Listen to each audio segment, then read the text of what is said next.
Bonjour à tous, bienvenue dans ce nouvel épisode, l'épisode numéro 8 du podcast de The Free Agent. Ce soir, avec moi, 5 personnes et 5 experts dans leur domaine. Je vous demande d'accueillir Damien. Salut Charles, salut à tous. Salut Jordan, comment tu vas ? Bonjour Charles, ça va super, bonjour à tous. Il y a aussi Samuel qui est là. Évidemment, bonjour à tous. Évidemment, je rêve. Salut Lucas. Bonjour tout le monde, j'espère que ça va bien. Et enfin Maxime. Salut. Alors messieurs, aujourd'hui on va parler d'un sujet brûlant et on va commencer par ça. Un sujet brûlant en ce moment en NBA avec notre ami Kyrie Irving qui continue de faire des sorties médiatiques pas forcément incompréhensibles mais toujours très saillantes et qui alimentent le débat. Sa dernière sortie concerne le logo de la NBA. Ce logo qui a été créé en 1969 à la demande de la NBA pour contrecarrer l'émergence de l'ABA à l'époque. Ce logo avait été, pour la petite histoire, on va faire un petit peu d'historique sur ce logo pour ceux qui ne sauraient pas, et puis pour donner aussi du contexte, parce que je pense que ce sera important par rapport au débat qu'on va avoir là tous ensemble. Ce logo avait été confié à l'agence Siegel & Gale avec une dotation de $10,000 à l'époque, donc une somme assez colossale pour l'époque, avec comme condition d'avoir du rouge, du blanc et du bleu au sein du logo pour en fait donner l'impression que la NBA et que le basket était fait pour tous les Américains. Alors à l'époque, l'agence Siegel & Gale a scruté pas mal de photos de joueurs et a fini par en retenir une, celle d'un joueur des Lakers, celle de Jerry West, qui est connu aujourd'hui effectivement pour ça, puisque c'est lui qui apparaît sur le logo. Alors qui est Jerry West ? Jerry West, c'est deuxième de la draft en 1960. Il a passé 14 saisons professionnelles avec la même franchise, les Lakers.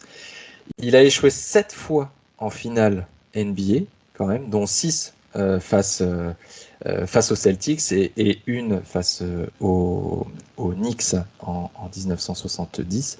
C'est le seul joueur à avoir été MVP des finales alors qu'il avait perdu la finale.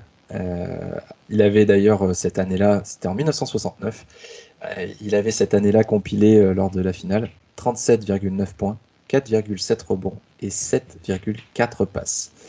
Il prendra sa revanche en gagnant quand même une bague en 1974 face aux Knicks, mais cette année-là, c'est Wilt Chamberlain qui sera MVP des finales.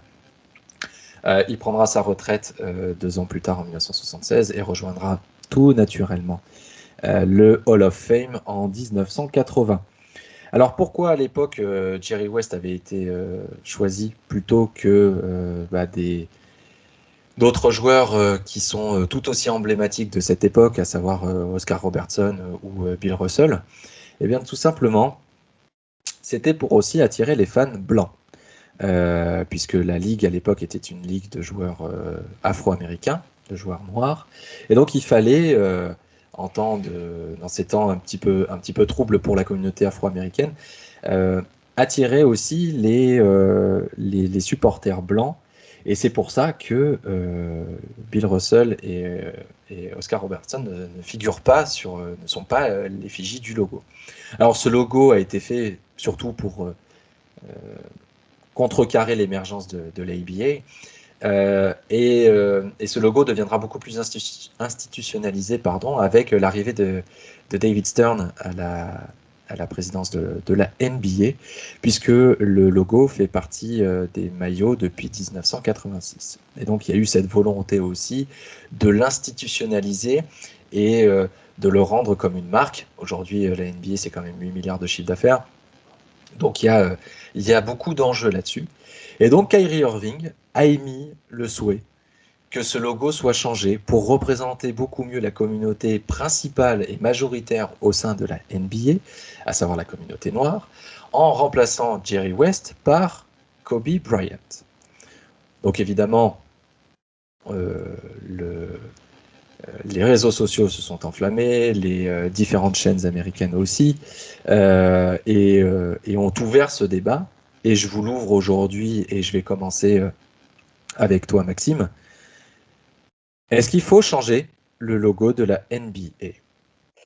Alors moi, je vais paraître très conservateur, mais pour moi, il ne faut pas changer le logo de la NBA. Si je peux développer quelques arguments, déjà d'une part Vas-y. parce que c'est le logo historique, que le mouvement Black Lives Matter est présent et est incarné par le deuxième logo de la NBA, qui est pratiquement aussi connu que celui de la Ligue, qui est celui de Michael Jordan sur les maillots, puisque aujourd'hui le maillot c'est Michael Jordan. Donc voilà. Donc à un moment donné, pour moi, il n'y a pas de raison outre de changer. Je veux dire, ça, en plus, pour la plupart des jeunes, la jeune génération, personne n'a jamais entendu parler de Jerry West. Et au niveau comment ça s'appelle, de la, de la diversité, on va dire que la NBA est quand même moteur aux États-Unis, que ce soit au niveau des coachs, au niveau des joueurs, voilà, au niveau de la starification, c'est une ligue très multiculturelle. Voilà. Donc voilà mes arguments. Oui, oui, je les comprends. Damien, toi, tu as peut-être une position un petit peu différente. Je suis beaucoup plus ouvert sur le sujet.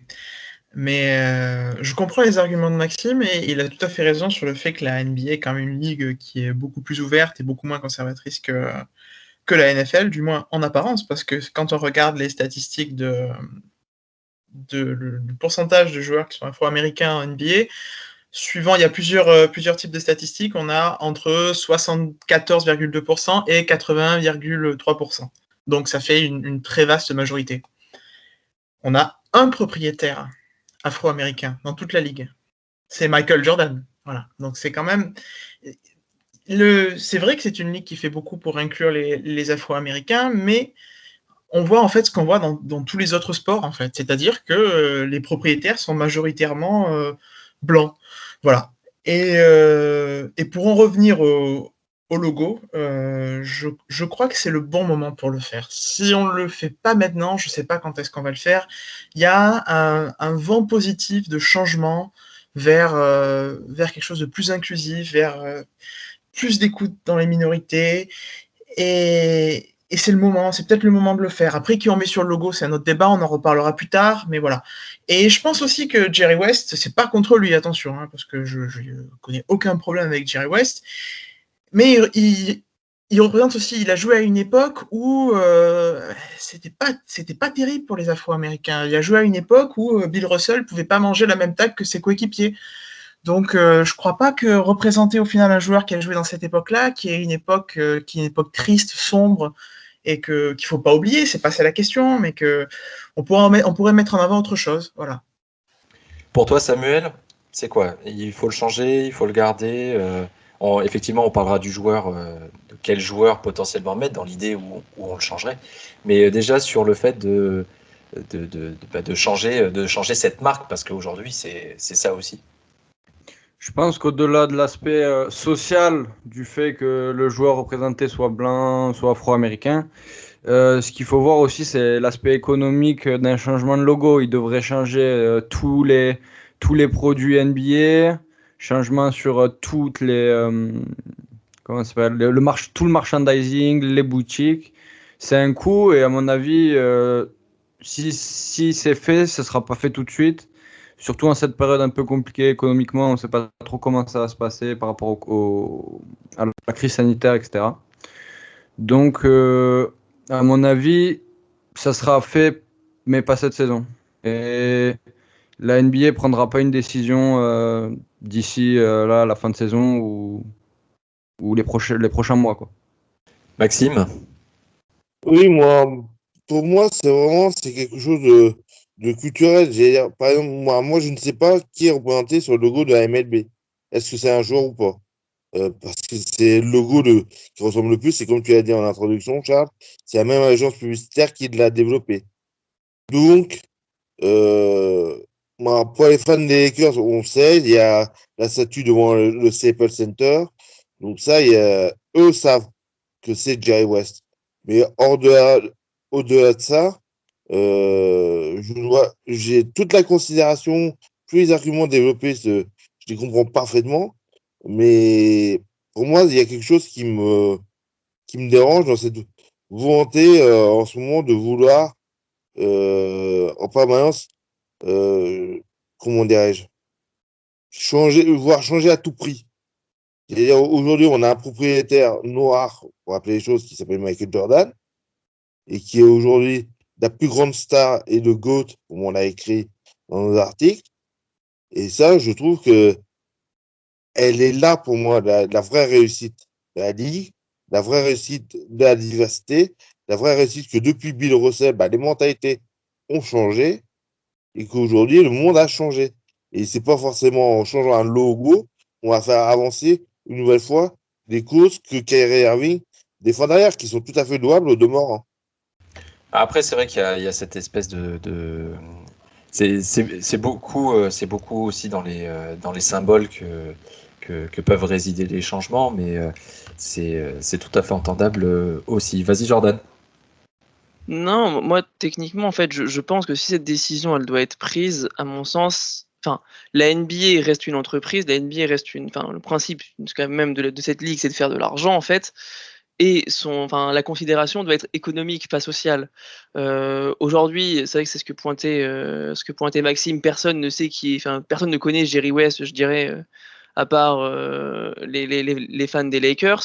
Donc en fait, si le but c'est de changer, c'est dans tout cas potentiellement peut-être de prendre un joueur plus connu, mais dans l'idée de se développer à l'international, parce que c'est ça aujourd'hui le secteur que vise de plus en plus la NBA, c'est l'international et c'est, je dirais, d'autres communautés, comme on peut voir ce qu'ils font avec la Noche Latina, etc. Du coup, de facto, pour moi, à mon sens, je dirais l'ethnie importe finalement très peu, et il faudrait prendre, en effet, en tout cas, une personne qui a une aura, et des joueurs, des basketteurs qui ont une aura qui rayonne à travers le monde, j'en vois que 3 en fait. Et donc, en tout cas, les 3 sont afro-américains, et donc de facto, ouais, peut-être qu'ils devraient faire ce changement. Mais à mon sens, pour des raisons beaucoup plus économiques que, en tout cas, que sociales ou politiques ou autres. Damien, tu souhaitais réagir.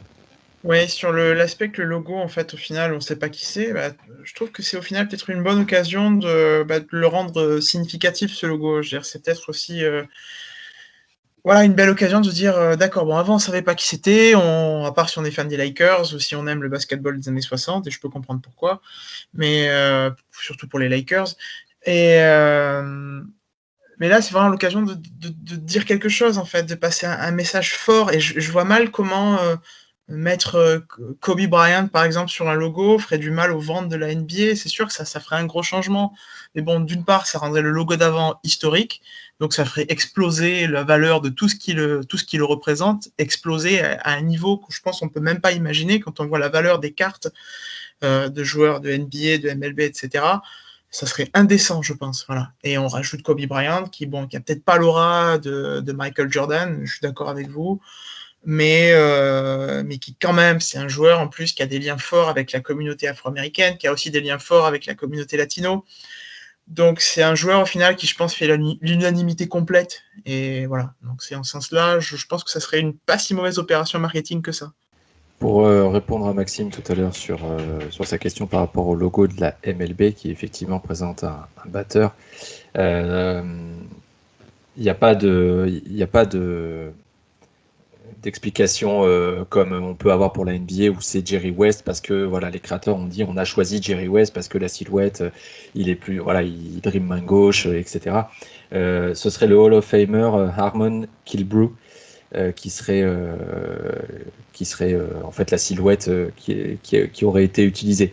Mais encore une fois, il y a voilà, donc joueur connu, certes, mais si on peut comparer à la NBA, c'est pas Babe Ruth, c'est pas DiMaggio ni d'autres joueurs. Maxime, tu voulais peut-être rebondir sur ce qu'ont dit Jordan et Damien, et ensuite on passera sur est-ce que en cas de changement de logo, Kobe Bryant est le joueur légitime pour être sur le logo.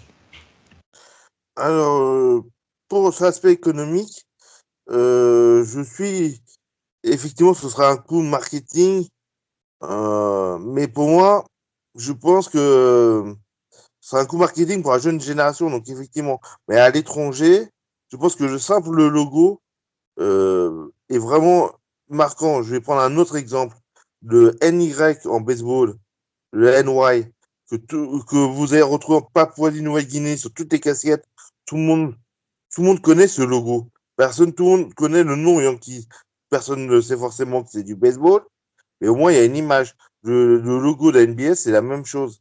Et tout le monde identifie ce logo à une ligue, à un marché, aux États-Unis, à un rêve, à vraiment une dimension marketing une dimension culturelle excessivement forte et qui pour moi fait qu'en termes de marque, les marques qui ont essayé de changer de logo, c'est quand même cet appareil qui est excessivement risqué. Et pour lancer un peu la discussion sur le sujet que tu viens de lancer, Charles, effectivement, un Kobe Bryant, un Michael Jordan, un LeBron James, c'est quelque part, c'est beaucoup plus clivant à mes yeux. Voilà.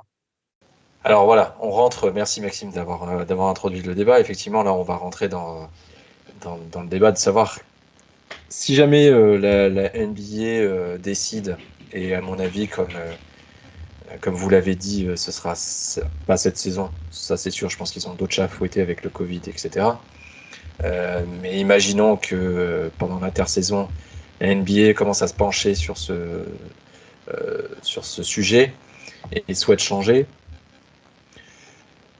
Moi, personnellement, le premier qui me viendrait à l'esprit, alors oui, Kobe, c'est mon adolescence. Oui, c'est mon adolescence. Mais pour moi, je pense que Michael Jordan resterait quand même le joueur qui symbolise quand même le plus aujourd'hui le basket et la NBA. Je pense que si vous demandez dans la rue à des gens de donner le nom d'un joueur de basket américain connu, forcément, dans peut-être 98% des cas, vous allez avoir Michael Jordan. Alors, Lucas, toi, ton avis là-dessus, est-ce que, alors, pas Team Kobe ou Team Jordan, parce que c'est pas ça le débat, mais pour toi, qui devrait être en logo si on devait le changer? Ouais, comme tu dis, il n'y a pas vraiment de débat, on n'est pas là pour savoir qui doit figurer ou pas. Après, moi, je suis pas intervenu sur le débat qu'il y avait juste avant. J'ai écouté les deux parties. J'avais du pour et du contre dans chacun de vos arguments, mais j'arrive pas à trancher. Je sais pas si c'est la bonne idée de changer de logo. En tout cas, pour cette question-là de est-ce que Michael Jordan doit figurer sur le logo NBA, pour moi, ça serait oui. C'est Jordan qui a fait l'énorme boom du basket. Comme tu disais, des gens qui ne connaissent même pas la NBA, qui connaissent même pas forcément les règles, connaissent Jordan, savent d'où il est, savent en général aussi de quelle franchise il a joué, donc les Bulls. En fait, il a fait exploser ce marché-là et je me dis que ça serait pas plus bête de le mettre sur le logo et tout le monde pourrait s'identifier aussi à ça et se rendre compte que le basket est vraiment ancré dans la culture mondiale et peu importe sur quel continent on va, on verra toujours au coin des rues un underground un playground de basket et c'est en partie grâce à Michael et il faut aussi le remercier pour ça. Après, savoir si c'est lui qui doit figurer plus qu'un autre, je pense que le débat il sera toujours ouvert parce qu'il y a forcément des partis pris de chacun. Mais moi, je vois pas pas d'illégitimité, pardon, de mettre Michael sur le logo. Damien? Ouais, je suis d'accord avec Lucas. C'est clair que de toute façon, Kobe Bryant, il doit tout à Michael Jordan. Il l'a dit, toujours dit. C'est pas la question.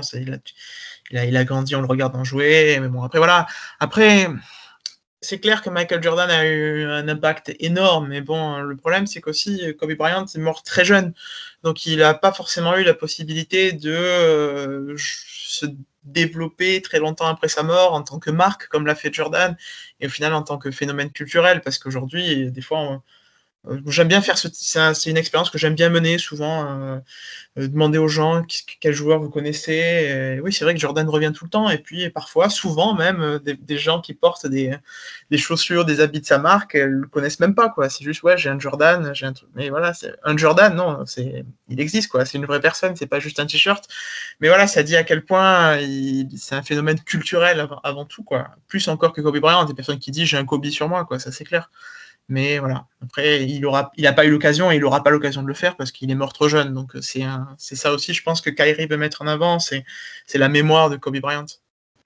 Ouais, absolument. Je pense que il y a ce côté un peu mort trop jeune qui peut plaider en sa faveur. Samuel, vas-y, enchaîne là-dessus. Ce que je voulais dire par rapport à ça, c'est que, à mon avis, si la Ligue prend pas une décision par rapport au logo d'ici 1 an ou max 2 ans, l'effet, entre guillemets, malheureusement, de la mort de Kobe va peut-être un peu s'estomper dans la population, dans la culture, dans la pop culture, entre guillemets. Et c'est Jordan qui va rester, et le choix de Michael Jordan sera probablement indéniable.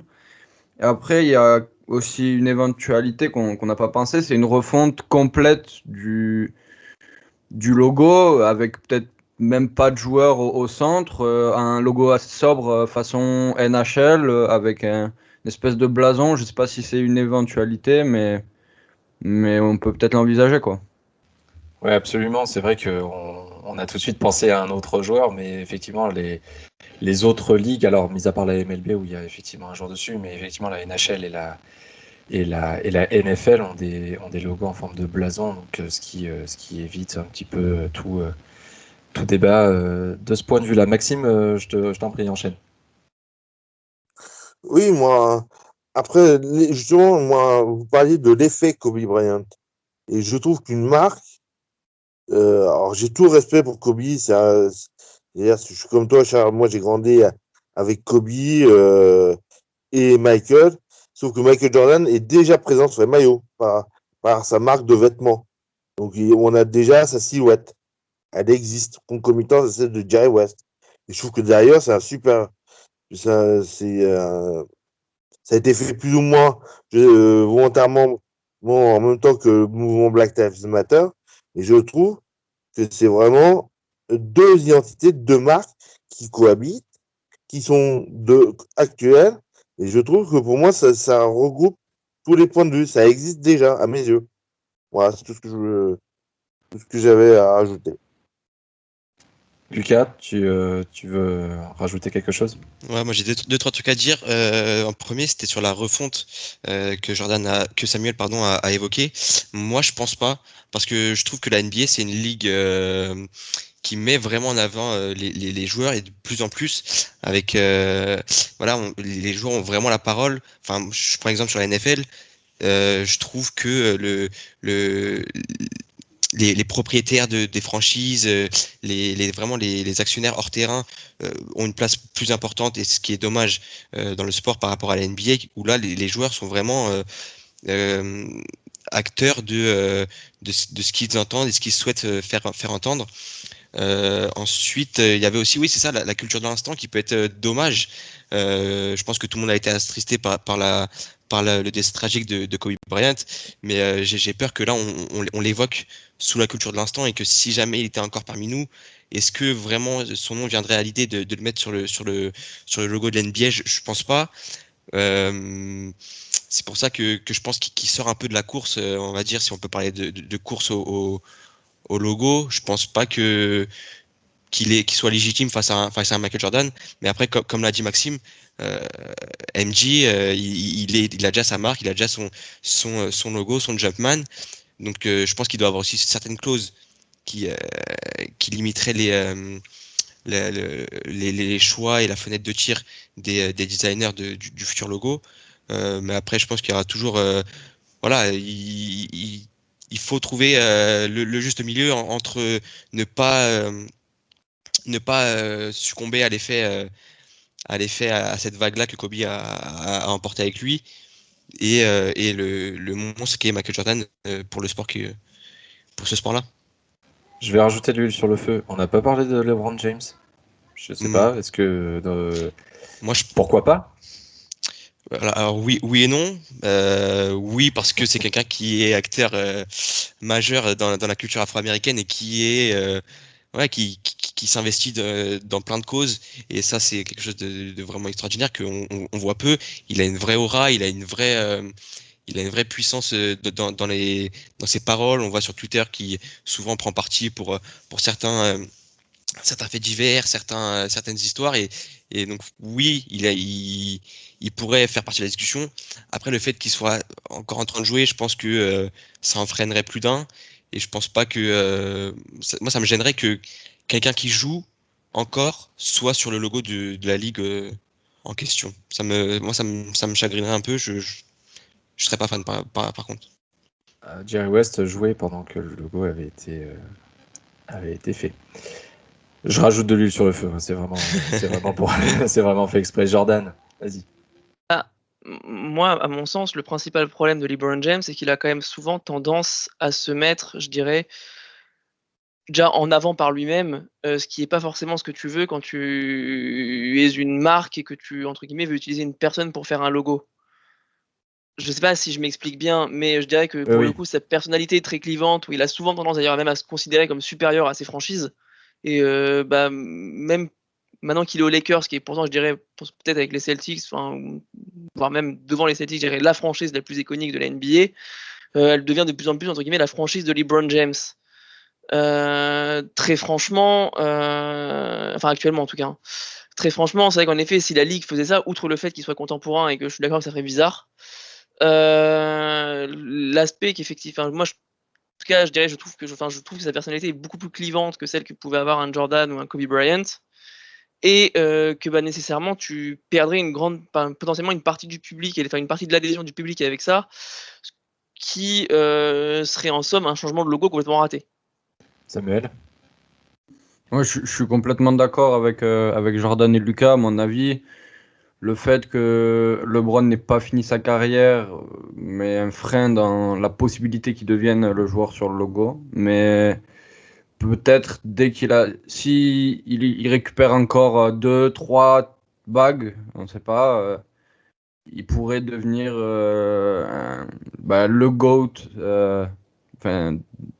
Comment dire? Il y aura plus de débat, quoi. Donc il pourrait devenir le logo de la NBA, ça serait même logique. Après avoir, mais en tout cas ça sera pas tout de suite, je pense.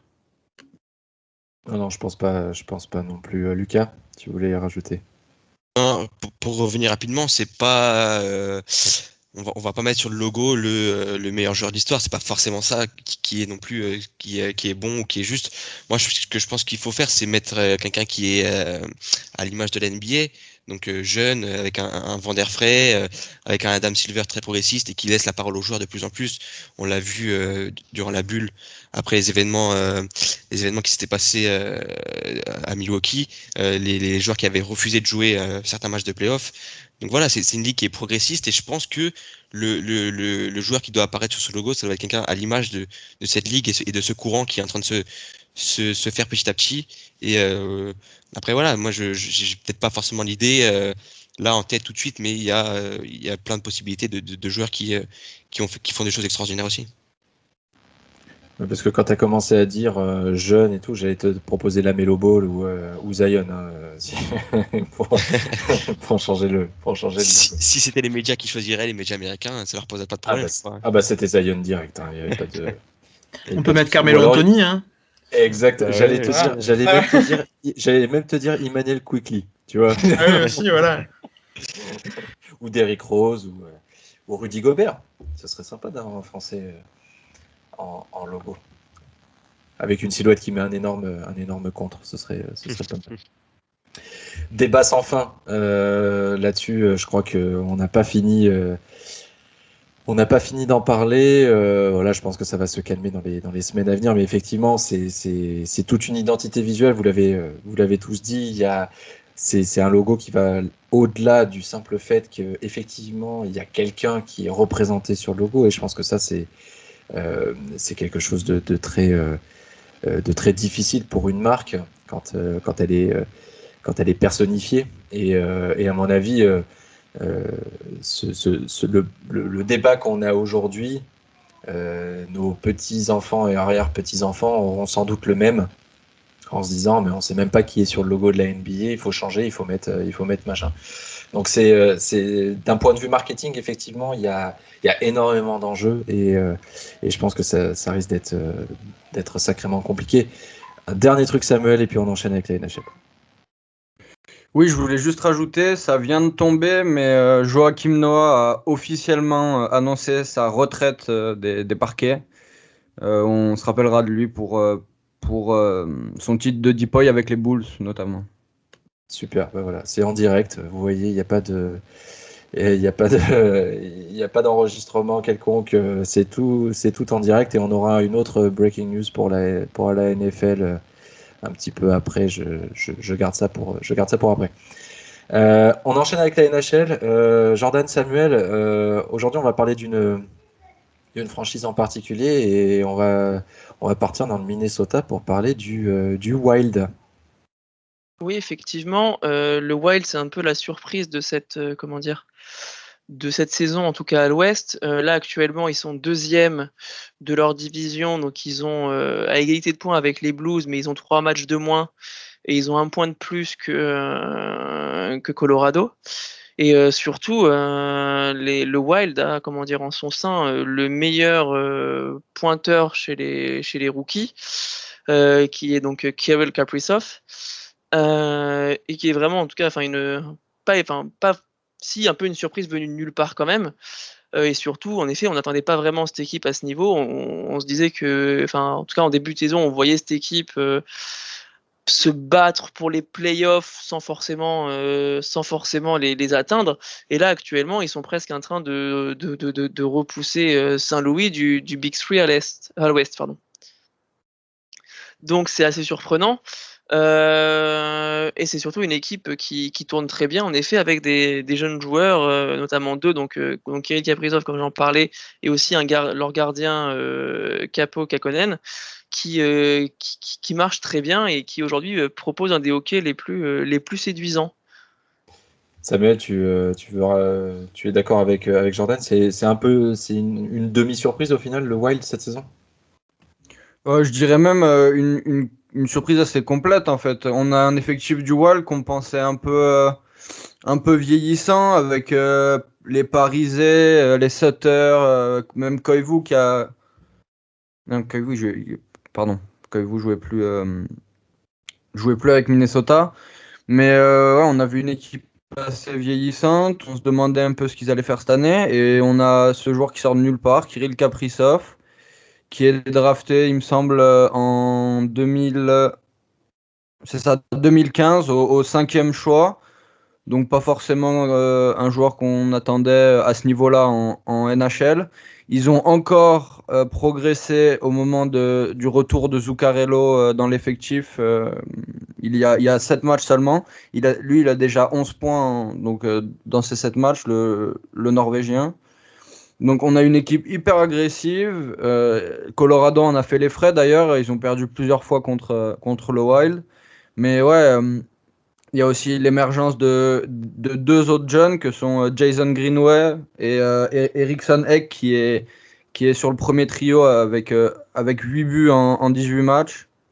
C'est assez impressionnant ce que fait Minnesota. Il faudra compter sur eux pour les playoffs en fin de saison. Oui, c'est ce que j'allais vous demander. Est-ce que Est-ce que ça peut durer? Est-ce qu'ils peuvent tenir sur la durée et même réaliser un coup et peut-être un run jusqu'à la finale de la Stanley Cup, Jordan? Alors, jusqu'à la Stanley Cup, je ne sais pas, effectivement, parce qu'aujourd'hui, je dirais, en tout cas, le classement de Minnesota est aussi dû un peu à un hasard du calendrier qui fait qu'ils ont principalement joué des équipes de bas de tableau, donc les Ducks, les Sharks, les Kings, etc. Ils ont par exemple pas encore affronté, à part l'Avalanche, ils ont ni affronté les Blues, ni affronté les Golden Knights. Donc on y verra sans doute un peu plus clair une fois qu'ils auront joué en effet ces deux équipes. On verra un peu ce que ça donne au niveau des résultats. Quoi qu'il en soit, ils ont quand même réussi un très gros coup avec Kaprizov, parce qu'en effet, comme le mentionnait Samuel, il a été pris en 135e position au repêchage, ce qui est assez étrange puisqu'il avait été sélectionné premier en KHL, donc en Ligue russe. Incompréhensible, ça, quand même. C'est Surtout un qu'en peu plus, incompréhensible, quand même. typiquement, par exemple, Denis Gourianov, qui a fait les mêmes repêchages, donc 2014 en KHL et 2015 en NHL, a été repêché donc bien après, je crois que c'était en 50e, dans les alentours, aux alentours de la 50e position en KHL, il était repêché 12e en NHL.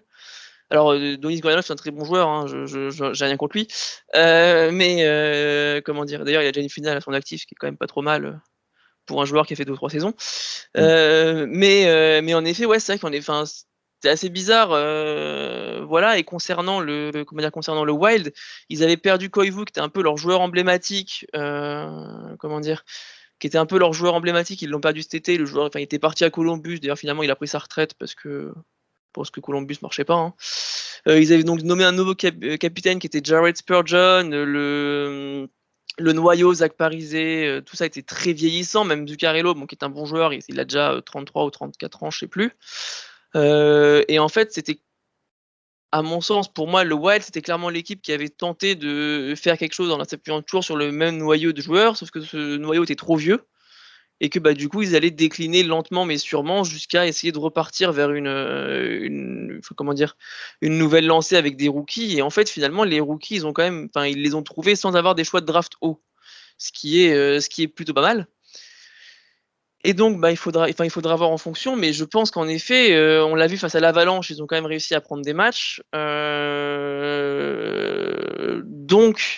Donc, en effet, cette équipe pourrait nous faire une Dallas Stars de l'an dernier et aller beaucoup plus haut et pourquoi pas presque gagner la division. Jordan, tu rejoins. Pardon, Samuel.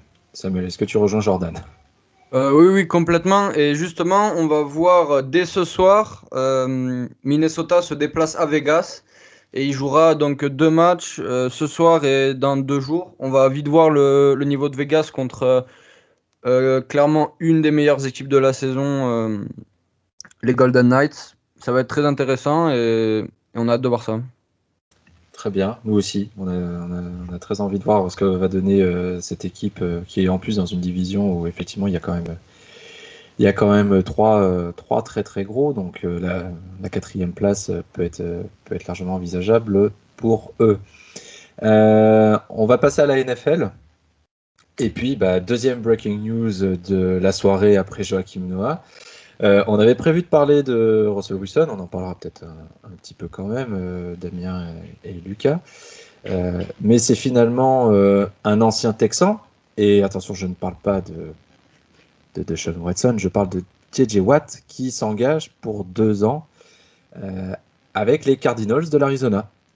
Il a bien brouillé les pistes, on en parlait en préparant l'émission, et il avait mis sur certains réseaux sociaux Green Bay, Buffalo et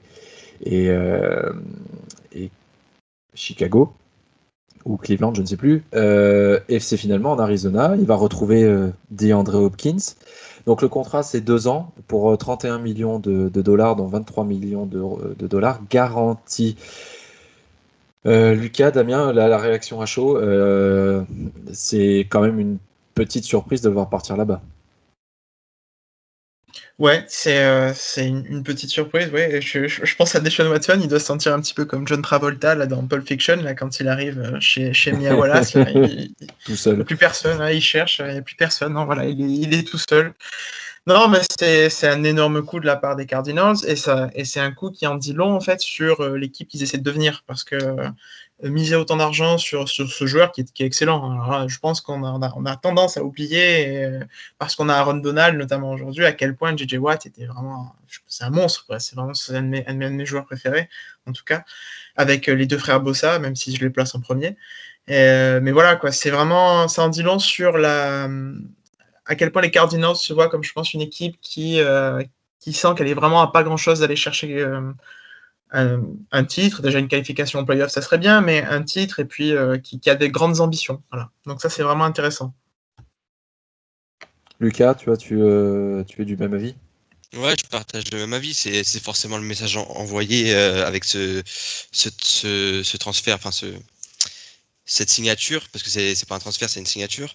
Mais moi, c'est un talent, on le sait, et qu'il a fait des grandes choses, etc. Mais ces dernières années, il était quand même pas mal blessé. Donc j'ai peur que ce soit un peu cher payé pour ça, surtout qu'il y a beaucoup d'argent garanti dans le contrat. Est-ce que ça mettrait pas un peu, ça plomberait pas un peu le salary cap des Cardinals dans les années à venir? J'ai peur. En tout cas, ce qu'il fallait faire, c'était ça, c'était renforcer cette défense parce qu'on sait que l'attaque est bondée de très gros talents et que c'était peut-être aussi à cause de cette défense qu'ils ont raté le coche pour aller en playoff l'année précédente, pardon. Donc voilà, ça a été fait. On savait que c'était un des gros noms qui était libre cette intersaison. Ils l'ont signé. Ils l'ajoutent à leur D-line qui était pas mauvaise. Il y avait un Hassan Reddick qui m'a plu sur ces derniers matchs. Sur les derniers matchs de la saison, il y avait aussi j'ai perdu son nom. Qui s'est blessé très rapidement.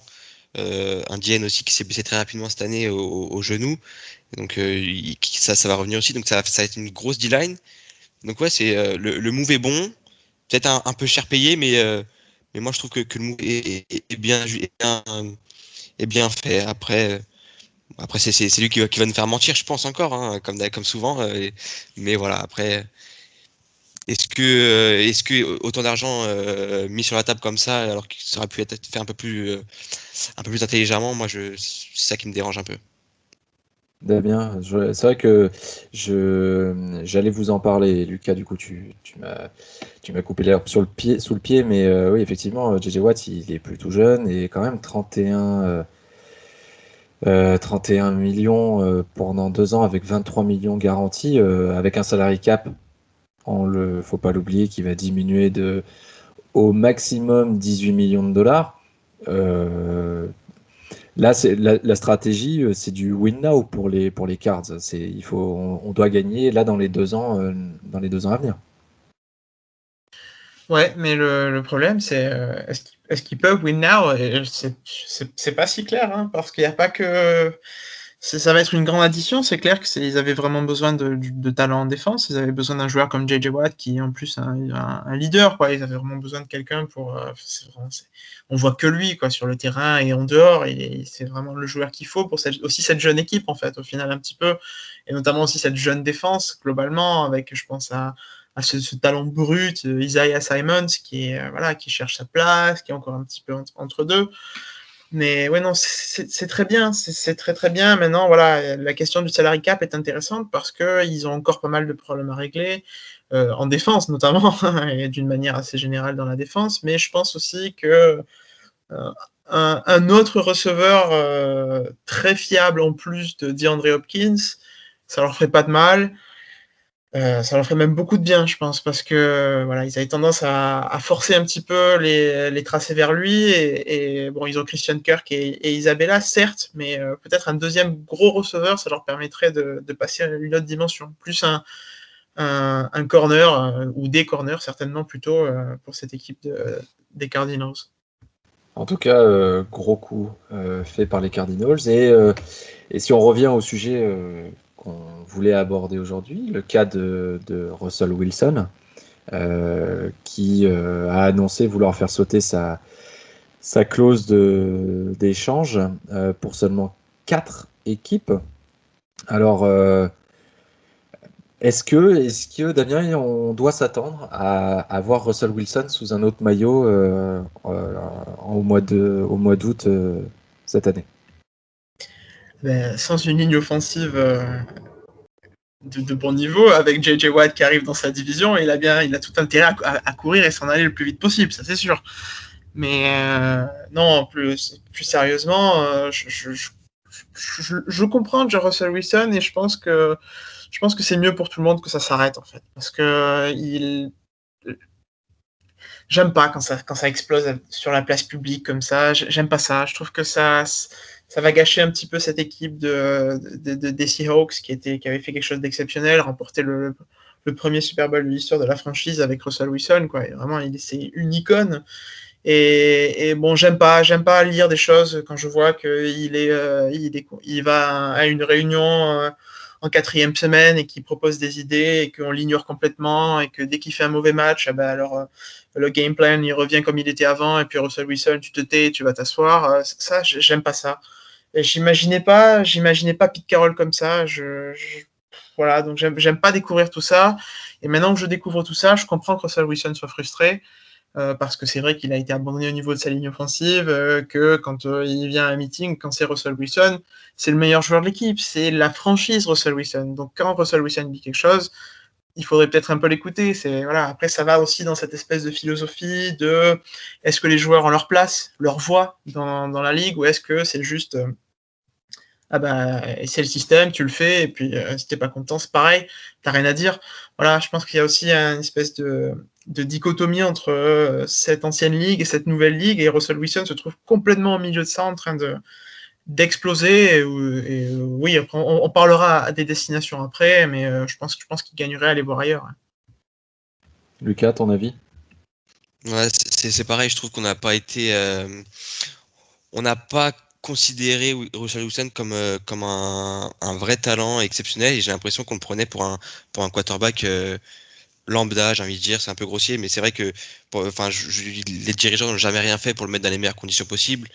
Et je pense que ça aussi, à la longue, ça doit être compliqué pour un joueur qui donne tout, qui travaille d'arrache-pied pour cette équipe et cette ville, et que derrière, on lui a jamais vraiment donné les armes pour le faire. Donc oui, il y a eu DK Metcalf il n'y a pas longtemps, mais il n'y a jamais eu de grands receveurs. Il y a une ligne offensive qui a toujours été très très faible.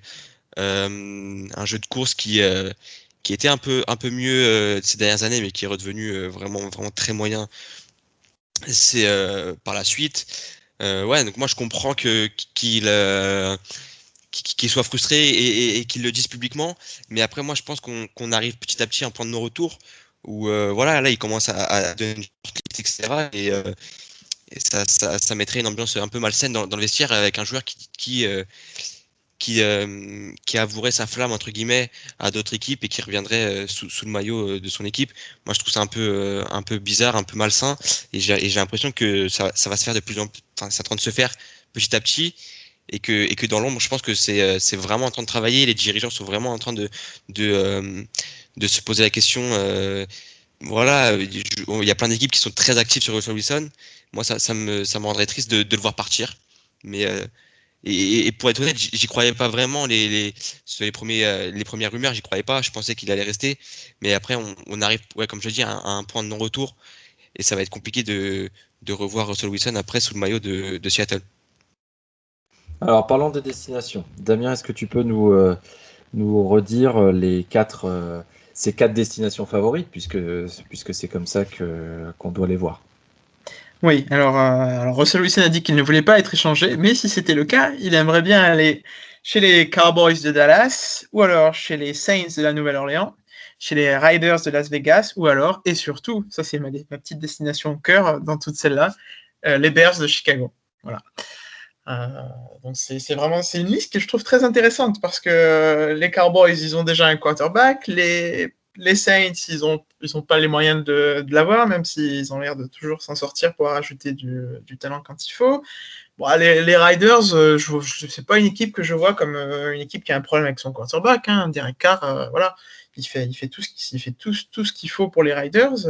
Et dans ça, il reste ces pauvres Chicago Bears qui sont l'équipe en fait qui représente le plus, je pense, dans la ligue, ou parmi celles qui représentent le plus ce que ça fait de jouer presque sans quarterback depuis quelques années, ou alors avec une grosse question à la place du quarterback. Donc voilà, Russell Wilson à Chicago, ça serait monumental. Ça serait la folie, la frénésie totale dans la ville. Je veux dire, c'est exactement ce qu'il lui faut. Il a l'air de vouloir chercher qu'on l'apprécie, et c'est justifié. Hein, c'est vraiment justifié. Cette histoire de point de non-retour, je trouve qu'au final, elle renforce ce qu'il dit, parce qu'on pourrait ne pas arriver à un point de non-retour s'il avait été écouté par ses dirigeants, s'il y avait une relation bilatérale. Voilà. Donc on arrive à un point de non-retour. Je ne crois pas que ce sera le cas à Chicago. Voilà. Je ne crois pas non plus qu'il sera dans les meilleures dispositions, mais je ne crois pas que ce sera le cas. C'est vrai que les quatre destinations sont assez révélatrices et entraîneraient du même coup plusieurs changements. Les Cowboys, effectivement, là, on sait qu'ils sont en train de tarder à re-signer Dak Prescott, voire même de replacer le franchise tag sur lui. Les Bears, ce matin, on a lu dans la presse américaine que Nick Foles pourrait être titulaire la saison prochaine. Donc, c'est-à-dire que Trubisky serait sur le départ. Bon, les Saints, on a vu, et ça nous a tous assez fait rigoler, la mère de New Orleans qui s'en est mêlée pour accueillir Russell Wilson et je cite, toute sa belle petite famille. La mère de Seattle s'en est mêlée aussi. Et bon, les Raiders, effectivement, sur les quatre, c'est un peu c'est un peu le point d'interrogation, mais effectivement, ça rebattrait complètement les cartes. Et je suis assez d'accord avec toi, Lucas, sur le fait que on l'a sous-estimé. Il a jamais eu un seul vote pour le titre de MVP. Il n'a jamais été dans la discussion. Il l'a été cette année pendant 5 matchs au début, quand tout allait bien pour Seattle et qu'on s'est dit ça y est, Russ is cooking again. Mais on l'a vraiment, je pense qu'on l'a vraiment sous-estimé. Il a quand même gagné un Super Bowl, il a failli en gagner un second s'il s'était pas planté de choix de jeu. Mais oui, Seattle, on a l'impression que Seattle s'est retrouvé un petit peu dépassé par ce qui était devenu Russell Wilson par rapport à la franchise. Et c'est peut-être là où effectivement on a peut-être atteint un point de non-retour. Je ne sais pas ce que vous en pensez, Damien et Lucas, mais vas-y Damien. Ouais, non, mais c'est clair, hein, c'est ça, c'est un gros point de non-retour, parce que c'est une franchise qui était au final un petit peu en déclin depuis leur Super Bowl et leur réussite, et qui a jamais réussi à vraiment repartir et à refaire ce qu'il leur avait fait, qui était en fait une des meilleures franchises de la ligue, c'est-à-dire une défense exceptionnelle et un jeu de course terrifiant. Et je comprends pas comment, quand Pete Carroll dit que pour lui sa vision du football, je lis dans The Athletic ce matin, il dit sa vision du football c'est la course avant tout, et puis le jeu de passe suffisamment quand il y a eu assez de courses. Mais en fait, je comprends pas dans quel monde on peut envisager une équipe qui a un bon jeu de course dans une bonne ligne offensive. Ça n'a aucun sens. Et donc, je trouve que c'est vraiment en désaccord avec sa philosophie, et au final, il se contredit lui-même, et c'est un petit peu dommage, parce que c'est un coach que j'aimais beaucoup, et je trouve vraiment triste tout ça. J'ai le cœur brisé, je sais pas si ça s'entend, mais j'ai le cœur brisé par tout ce que je lis sur Pete Carroll. Alors peut-être qu'avant, je vivais dans une bulle dans mon petit rêve, mais je suis vraiment triste, quoi. C'est étrange, et ça n'a aucun sens. Et voilà, après, après, juste un petit clin d'œil. Vous imaginez si Russell Wilson va en AFC West avec les Riders, on aura Russell Wilson, Justin Herbert, Patrick Mahomes et qui sait, un quarterback des Broncos, Drew Lock ou mieux, on verra. Ça serait vraiment excitant pour le coup. Ouais, ça ferait effectivement une sacrée division. Lucas, tu voulais enchaîner, et puis Jordan, tu pourras enchaîner par la suite. Donc, moi, j'ai envie de faire le parallèle entre la relation qu'avait Tom Brady et ses dirigeants, c'est pareil en fait, c'est qu'il n'a jamais eu d'armes et que de receveurs et ça l'a agacé et ça a fait pencher la balance pour son départ l'année passée. Et là, je vois des similarités dans ce dossier-là et j'ai l'impression que ça va se faire aussi dans ce sens-là. C'est que il y a aussi comment dirais-je, une confrontation, comme le disait Damien, entre le football old school de Pete Carroll qui est très défensif, beaucoup de jeux de course, et Russell Wilson qui est l'archétype type en fait, l'archétype du quarterback moderne, très mobile, avec un très bon bras, qui peut sortir de situations aussi avec ses jambes. Et là où, si chacun reste sur ses positions, le mariage ne pourra plus se refaire et le divorce sera inévitable, j'ai l'impression. Mais après, moi je pense que les Riders viennent dans la discussion, c'est pour revenir aussi sur ce que vous disiez sur la fin. Les Riders sont dans la discussion parce que en échange, on aura aussi peut-être un quarterback qui repartirait de côté de Seattle. Donc peut-être qu'aussi ça fait peser dans la balance de voir les Riders dans cette shortlist-là. Jordan? Moi, en fait, la déclaration de Wilson, je l'ai pas tant vu. Enfin, en fait, le truc, c'est que quand je vois les franchises qu'il a demandé, j'avoue que je suis un peu perdu aussi parce que, alors, pour les Saints, ça paraît vraiment improbable vu l'état du cap.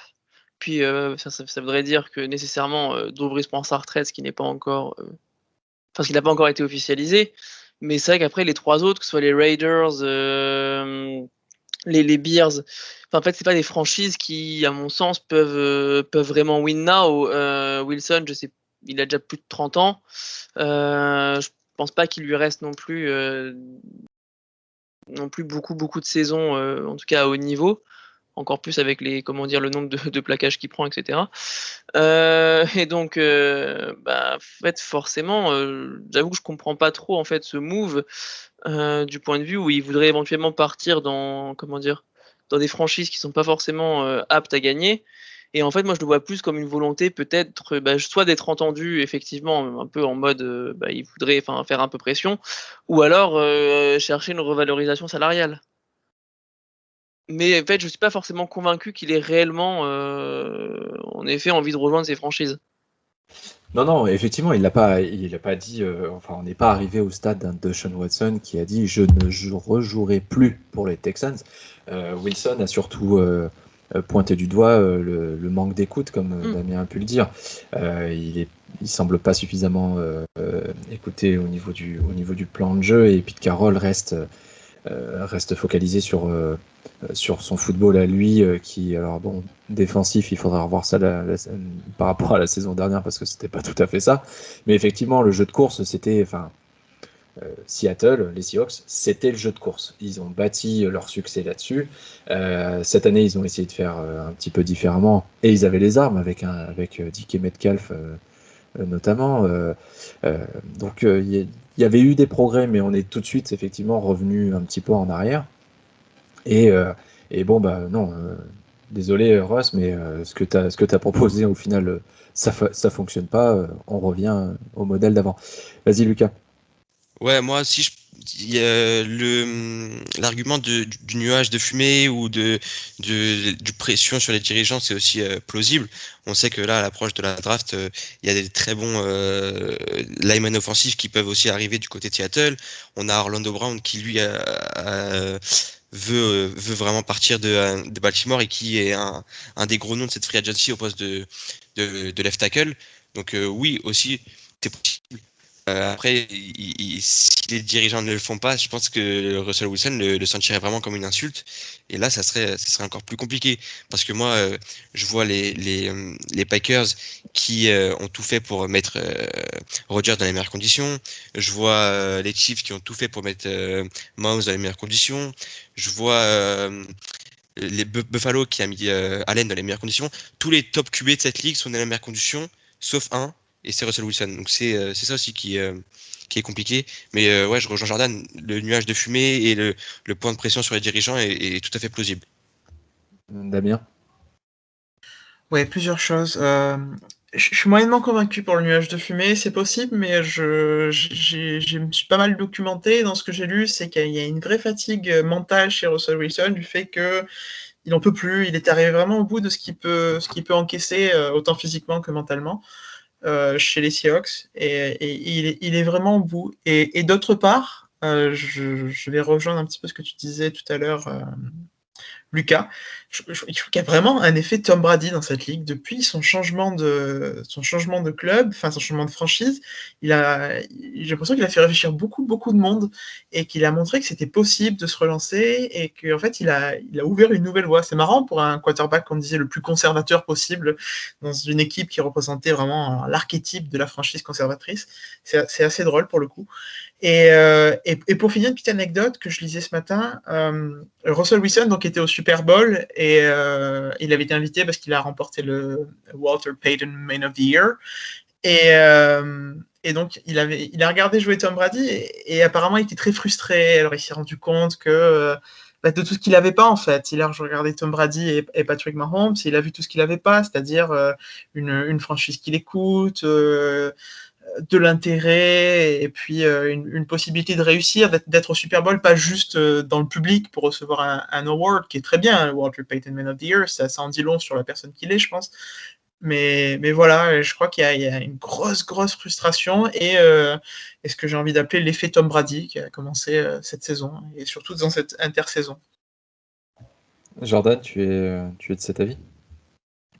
À la limite, pourquoi pas. Moi, en fait, tout ce qui me fait réagir, c'est que dans les choix des franchises, s'il se plaint en tout cas de la mauvaise gestion de Seattle, je crois qu'il n'est pas prêt pour Las Vegas. En termes de mauvaises décisions, ils ont quand même trade Amari Cooper, Khalil Mack, la plupart de leurs meilleurs joueurs. En général, dès qu'il y a quelqu'un qui marche bien aux Raiders, il part. Donc, je pense que son problème se répétera dans ce type de franchise. Et que de facto, en tout cas, est-ce qu'il aura ce que Tom Brady a eu? Franchement, j'y crois moyen, quoi. Ouais, c'est compliqué. Et puis même si tu prends les Bears, il y a énormément de points d'interrogation, que ce soit la ligne offensive, les receveurs. Allen Robinson, il doit être franchise tag. Il y a toujours pas de nouvelles. Bon, c'est plein de points d'interrogation. Je suis vraiment d'accord avec toi pour le coup. Je pense que tout se décidera pendant ce mois de mars, où on est à 2 mois de la draft notamment. Va y avoir, je pense qu'on va encore avoir quelques surprises dans les jours à venir. Messieurs, on est arrivé à la fin de notre épisode, du 8e épisode de ce podcast. Je vous remercie à nouveau pour la qualité de vos interventions aujourd'hui. Merci à vous tous d'avoir écouté ce nouvel épisode, et on vous donne rendez-vous très vite pour un nouvel épisode, même jour, même heure, la semaine prochaine, avec de nouveaux sujets sur vos sports US préférés. Passez une bonne soirée, à bientôt.